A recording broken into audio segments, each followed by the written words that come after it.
समय पे प्रतिदिन 38,000 आने की थी, वो अब घट के 112 रह गई है। और यदि इस प्रकार देखें तो कुल एक्टिव मरीज प्रदेश में जो इससे कोरोना से प्रभावित हैं वो 2,461 हैं। ये भी 30 अप्रैल को 3,10,783 थे, जो कि अब घट के 2,461 रह गए हैं, 2500 से घट गए हैं। यहाँ ये भी बताना है कि आज 36 जिले ऐसे आए हैं जहां पर कि कोरोना का एक भी मामला नहीं है, और 37 जिले ऐसे आए हैं जहां पर कोरोना के मामले जो है वो सिंगल डिजिट में है, इकाई में है। तो ये कोरोना के मामलों में इस प्रकार की कमी ये दर्शाता है कि प्रदेश में माननीय मुख्यमंत्री जी के नेतृत्व में, मार्गदर्शन में और उनके दिशा निर्देश में जो 3T की जो एक रणनीति अपनाई गई, ट्रेस, टेस्ट और ट्रीट, और उसके साथ साथ जो 2 अभिनव प्रयोग किए गए, जिसमें कि आंशिक कोरोना कर्फ्यू लगाया गया, जिसमें कि अभी काफी हद तक ढील दी जा चुकी है, और इसके साथ साथ जो टीकाकरण का एक तेज अभियान चलाया गया, ये सारी जो रणनीति है उसी का परिणाम है कि आज मामले घट के 112 प्रतिदिन रह गए हैं, और 36 दिनों में एक भी कोरोना का नया मामला नहीं आया है। और ये इस परिप्रेक्ष्य में यदि देखें कि प्रदेश में ऐसे, देश में कई ऐसे प्रदेश हैं जहां पर कि बहुत अधिक संख्या में मामले ये आ रहे हैं, और दुनिया में भी कई देशों में ये मामले आने की संख्या लगातार बढ़ रही है।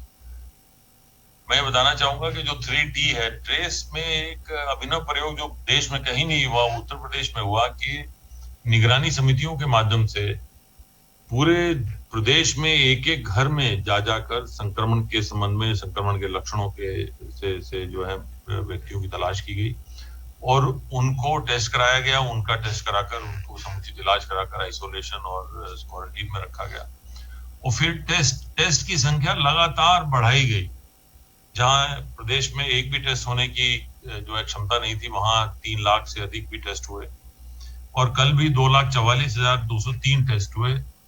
इतनी कम संख्या में केसेस, मामले मिलने पर भी टेस्ट की संख्या घटाई नहीं जा रही है, वो भी एक तरह का अभिनव प्रयोग है, क्योंकि बहुत सारे प्रदेशों में जहां मामले कम आने शुरू हुए, टेस्ट की संख्या भी घटा दी गई, परंतु उत्तर प्रदेश में अधिक से अधिक टेस्ट कराए जा रहे हैं। ये इसके बावजूद कि मामले बहुत कम मिल रहे हैं, क्योंकि उत्तर प्रदेश सरकार, माननीय मुख्यमंत्री जी का ये एक योजना है, ये उनका एक निर्देश है कि प्रदेश में अधिक से अधिक टेस्ट कराकर इस बीमारी से या इस वायरस के कहीं पर भी लक्षण है तो तुरंत पहचान करके उनका इलाज कराकर उन्हें और इस संक्रमण को आगे फैलने से रोका जाए। मैं जहां तक टीकाकरण की बात कर रहा हूं, अब तक लगभग 3 करोड़ 20 लाख टीका लगाए जा चुके हैं, डोजेज लगाए चुके हैं। कल भी 4 करोड़ 22 लाख डोजेज लगाए गए हैं। मैं यहाँ बताना चाहूंगा कि अभी 2 दिन पहले बच्चों का एक जो नियमित टीकाकरण था, उसकी वजह से टीकाकरण की जो हमारा ये कोरोना के टीकाकरण की गतिविधि थोड़ी प्रभावित हुई थी। कदाचित कुछ तत्वों ने ऐसा मान लिया कि ये टीकाकरण प्रभावित हो रहा है। टीकाकरण अपनी गति से चल रहा है। जैसा मैंने बताया, कल भी 4,22,000 टीका लगे हैं और इसे और बढ़ाने का प्रयास किया जा रहा है, और जो हमारा लक्ष्य था कि अगस्त तक 10 करोड़ टीका लगाया जाएगा, उसको पूरा करने के लिए हर संभव प्रयास किया जाएगा, और वैक्सीन की उपलब्धता भी जो है बढ़ाई जा रही है। मैं ये भी बताना चाहूंगा कि कोरोना की जो तीसरी लहर के बारे में विशेषज्ञों का कहना है, विशेषज्ञों का जो मत है, उसके संबंध में भी प्रदेश सरकार समुचित कार्रवाई कर रही है, और जहां 6,700 पीकू के पेडियाट्रिक आईसीयू बेड बनाने का लक्ष्य रखा गया था, 6,324 पेडियाट्रिक आईसीयू बेड बन चुके हैं, और शेष भी जल्दी से जल्दी बनाने की तैयारी चल रही है। हर मेडिकल कॉलेज में 100-100 पीकू बेड और हर जिला अस्पताल में 20 से 25 पीकू बेड बनाने की कार्रवाई बड़ी तेजी से चलाई जा रही है। और ये सभी जो सामग्रियां हैं वो जेम पोर्टल से टेंडर के माध्यम से जो है वो उनको क्रय किया जा रहा है, पूरा पारदर्शी तरीके से। बिना टेंडर के कोई भी किसी प्रकार का सामग्री जो है वो नहीं खरीदी जा रही है। मैं यहाँ भी ये बताना चाहूंगा कि ऑक्सीजन की उपलब्धता आगे आने वाले सालों में अस्पतालों में समुचित रहे, उसके लिए प्रदेश सरकार द्वारा एक प्रयास किया गया, तेजी से इस पे कार्रवाई भी चल रही है, और 528 नए ऑक्सीजन के प्लांट अस्पतालों के लिए अलग अलग बनाए जा रहे हैं। उनमें 133 प्लांट जो हैं वो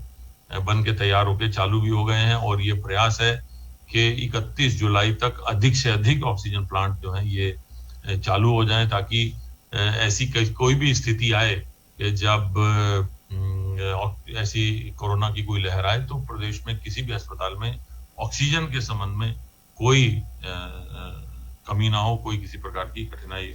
ना महसूस हो। मैं यहाँ बताना चाहूंगा कि माननीय मुख्यमंत्री जी द्वारा आज ये अपनी टीम 9 की जो उनकी जो है समीक्षा, उसमें उन्होंने निर्देश कई दिए हैं। उनमें एक निर्देश ये भी है कि अब जो है ऑनलाइन जो रजिस्ट्रेशन होता था उसको ज्यादा से ज्यादा प्राथमिकता दी जाए, ताकि हमारे जो शहरी और ग्रामीण क्षेत्रों में जो लोग टीका के लिए जा रहे हैं उन्हें अनावश्यक इंतजार ना करना पड़े। बुकिंग हो, तुरंत आए और उनको टीका लगा दिया जाए, वो अपना घर चले जाए।